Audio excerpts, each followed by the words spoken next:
সন্ধ্যার পর বাসায় এসে দেখি আমার রুমের দরজার সামনে খুব বড় বড় অক্ষরে লেখা গোয়ালঘর। লেখাটা দেখেই বুঝতে পেরেছি ছোট বোন হোস্টেল থেকে বাসায় এসেছে। আমি তখন চিৎকার করে মাকে ডাকতে লাগলাম। আমার চিৎকার করা দেখে ছোট বোন এসে বলল, কিরে, এইভাবে গরুর মতো হাম্বা হাম্বা করছিস কেন? ছোট বোনের কথা শুনে মেজাজ খারাপ হয়ে গেল। রেগে গিয়ে বললাম, গরুর মতো হাম্বা হাম্বা করছি মানে? আমাকে কি তোর গরু মনে হয়? আর আমার রুমের দরজার সামনে গোয়ালঘর লিখেছিস কেন? আমার কথা শুনে ছোট বোন বলল, কেন রে, তুই কি আজকাল নিজেকে মানুষ মনে করিস নাকি? তুই গরু আগেও ছিলি, এখনো আছিস, আর ভবিষ্যতেও থাকবি। আর দরজার সামনে গোয়ালঘর লিখে রেখেছি তার কারণ হলো বাসায় কোনো আত্মীয় স্বজন এসে যেন ভুল করেও তোর রুমে না যায়। তোর রুমে যদি কেউ যায় তাহলে তোর রুম দেখে প্রথমে ওর মাথা ঘুরবে, তারপর তোর ঘামে ভেজা কাপড়ের গন্ধে সাথে সাথেই অজ্ঞান হবে। তাই আগে থেকেই লিখে রেখেছি। ছোট বোনের কথা শুনে আমি আর ওকে কিছু বললাম না। আমি জানি ও এখনই এই গোয়ালঘরটাকে গুছিয়ে মানুষের ঘরে রূপান্তরিত করবে। তাই আমি চুপচাপ ওয়াশরুমে চলে গেলাম। মনে মনে ভাবতে লাগলাম, আমায় শেষমেশ গরু বলল, ওকে একটা শিক্ষা দিতে হবে। ওয়াশরুম থেকে বের হয়ে মায়াকে বললাম, কিরে, ওয়াশরুমে একটা চেন পরে থাকতে দেখলাম, দেখে তো স্বর্ণের চেন মনে হলো। আমার কথা শুনে ছোট বোন যখন ওয়াশরুমে ঢুকলো, আমি তখন সাথে সাথে বাইরে থেকে লক করে দিলাম। এখন ভিতরে বুঝবে মজা।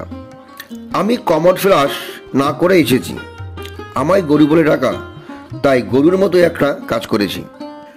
5 মিনিট পর যখন দরজা খুলে দিই তখন ও বের হয়ে আমায় কয়েকটা কিল ঘুষি মেরে বলল, তুই শুধু গরু না, তুই একটা খবিস।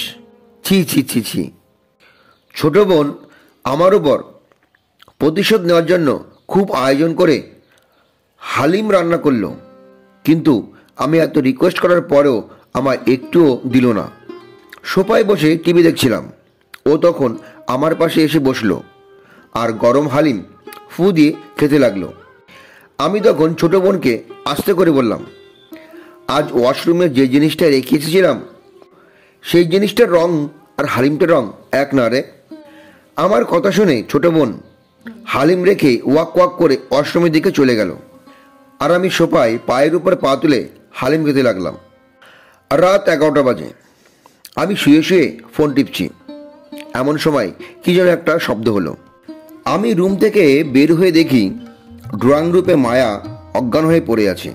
আমি দৌড়ে ওর কাছে আসলাম, চোখে মুখে জল ছেড়তে লাগলাম, কিন্তু ওর জ্ঞান আসার নাম নেই। তাই তাড়াতাড়ি ওকে কোলে করে নিয়ে নিচে নামলাম হাসপাতালে নেওয়ার জন্য। যখন গেটের কাছে আসলাম তখনও আমায় বলল, অনেক হয়েছে, এবার আমাকে কোল থেকে নামা। আমি ওর কথা শুনে চমকে গেলাম। ও তখন মিটমিট করে হেসে বলল, আমার এত কষ্ট করে রান্না করা হালিম তুই একা খেলি, সেটা হজম করাতে হবে না, তাই তো এমন করেছি যেন তুই আমাকে কোলে করে 5 তলা থেকে নিচতলায় নিয়ে আসিস। আমাদের ভাই বোনের এমন কাণ্ড দেখে মা আমার গালে এক থাপ্পড় দিল আর ছোট বোনের গালে এক থাপ্পড় দিল। থাপ্পড় খেয়ে আমি বোনের দিকে তাকিয়ে হাসি আর বোন আমার দিকে তাকিয়ে হাসে।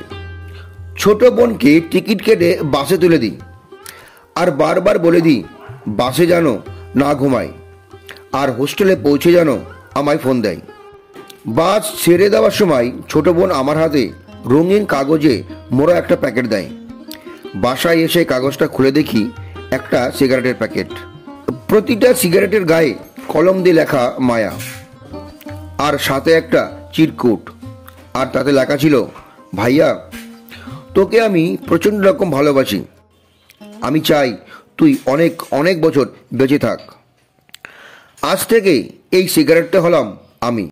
এখন তুই সিদ্ধান্ত নেই, আমায় তুই আগুনে পুড়িয়ে ছাই করে উড়িয়ে দিবি নাকি সযত্নে রেখে দিবি। বনের চিরকুটটা পড়ে মনের অজান্তেই চোখ দিয়ে এক ফোঁটা জল গড়িয়ে পড়ল, কিন্তু ঠোঁটের কোণে হাসিটা রয়ে গেল। এই হাসিটার অর্থ হলো আমি আমার বোনকে আমার নিজের চেয়েও বেশি ভালোবাসি।